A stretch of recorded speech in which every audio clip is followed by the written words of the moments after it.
Assalamualaikum warahmatullahi wabarakatuh. Ketika itu saya lihat bagaimana seorang ustadz menjelaskan silsilah Syekh Hasyim Asy'ari dengan Kiai Haji Ahmad Dahlan. Awal-awal saya cuek aja, terus saya tonton terus tulisan, loh kok ini menarik sekali. Itulah kesan pertama dengan Ustadz Adi Hidayat. Kita tidak perlu satu organisasi, tidak perlu satu sekolah, tidak perlu satu guru, bertemu dalam satu titik, mukhlishina lahu.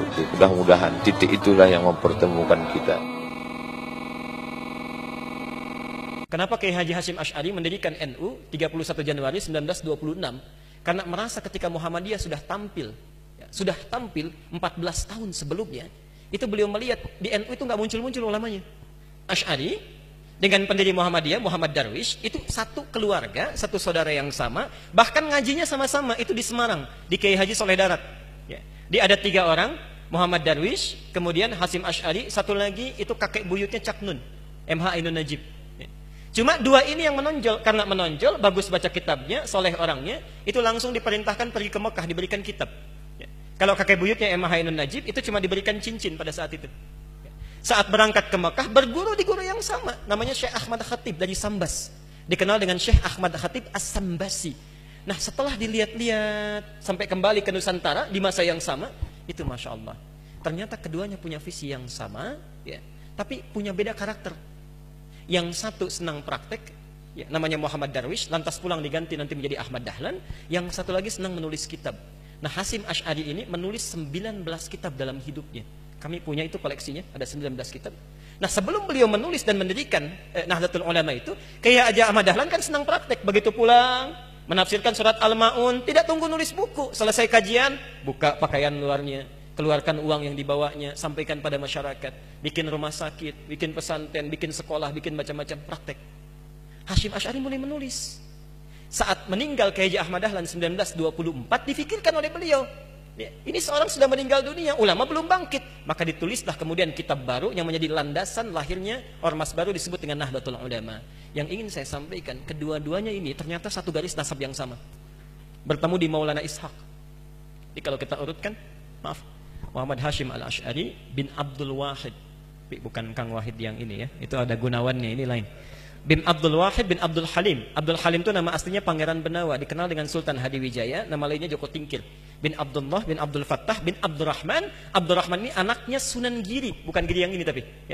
Nah, Sunan Giri ini anaknya siapa? Anaknya Maulana Ishaq. Nah, di Maulana Ishaq inilah nyambung nasabnya.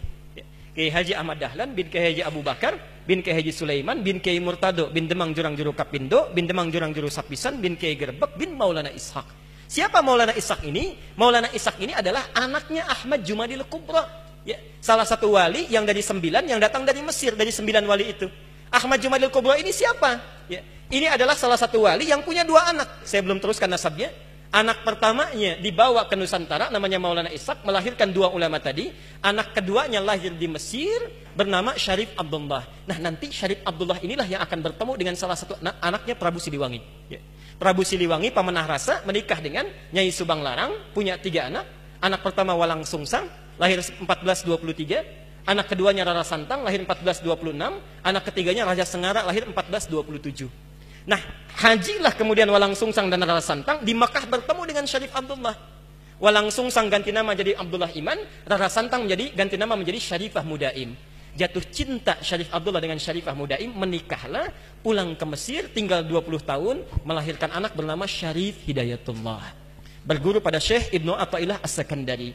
Pulang, nengok kakek buyutnya, bertemu dengan Prabu Siliwangi. Saat itu tinggalnya ada di Lingkaran Jati, maka dikenallah dengan saat itu dengan nama Sunan Gunung Jati.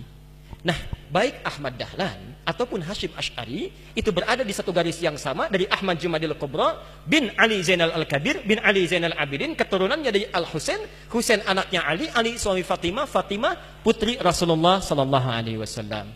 Tapi sampai hari ini tidak pernah Ahmad Dahlan disebut dengan Habib. Itu enggak ada. Kiai Ahmad Dahlan.